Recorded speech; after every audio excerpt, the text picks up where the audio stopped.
The term that money can't buy happiness has been echoed throughout my life. The reality is that nothing can ever truly buy happiness per se. However, money can buy security and stability, and I would argue that these two items are virtually the same thing. While being rich isn't necessarily a direct line to happiness, wealth can help. Consider the class divide in our world. Those on the bottom of the socioeconomic structure have less access to things such as a home in a better or safer neighborhood, better educational opportunities, improved health care, nutritious and healthy foods, better career options, and leisure time.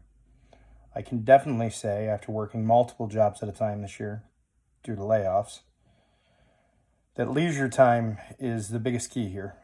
Without leisure time and focusing solely on one's work can create a huge mental strain and quickly lead to burnout and depression.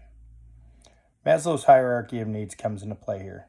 People cannot move on to the next level until their basic needs are met. It's hard to meet your basic needs, air, food, water, shelter, clothing, security, and safety without money. It's even harder to move on and be able to have leisure time that affords you the ability to unwind and relax until you've met these and you have money. Many believe that physical possessions money buys creates fleeting happiness, which is not a long-term solution, and therefore not actual happiness. I would argue they're at least partially correct. While the purchase of tactile items may lead to short-term happiness, these items also lead to long-term happiness by being used to build memories. Take, for example, the purchase of a new fishing rod. It creates a short-term boost of serotonin and dopamine, which initially pleases the purchaser. However, after a short while, this becomes just another thing. The experiences one gets from the use of this object is truly what the money has purchased. The memory of catching a steelhead on a crisp autumn day in a local stream is something that can be cherished for a lifetime, a story told for years to come. A new top-of-the-line DSLR camera is sure to send dopamine firing in every corner of your brain. Once again, however, a short while later, that wears off. But that camera can be used over and over and over again to capture memories of special events such as weddings, birthdays, dates with significant other, births of children. The situations are really endless. Spending money is fleeting. Once it's gone, the thrill is gone with it. Buyer's remorse sets in. This is another thing I've been told. And while this can be true, it doesn't always have to be. Wealth can allow people to set up financial trusts and charities geared towards helping those less fortunate than themselves. While it doesn't necessarily mean long-term happiness for the spender, it can mean long-term happiness for the recipient.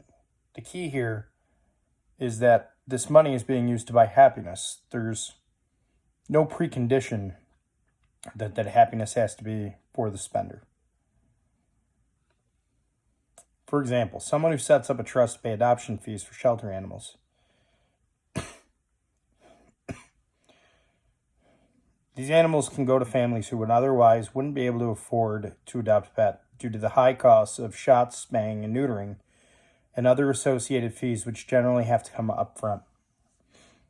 This family can now provide happiness for two parties, for themselves and the forgotten animal. I can say personally that I have benefited from this, and now experience the unconditional love that having my pit bull Grady, and that love goes both ways. Someone parted with their hard-earned money to create a fund allowing people to save these wonderful animals, who, let's face it, we really don't deserve, from being put down, and allowing someone like me to have that unrequited partner. They likely received some small benefit, say a tax write-off or a plaque, probably a fleeting good feeling, but nothing that would constitute long-term happiness. My wife and I, however, have been fortunate enough to have our dog and have years of happiness with him.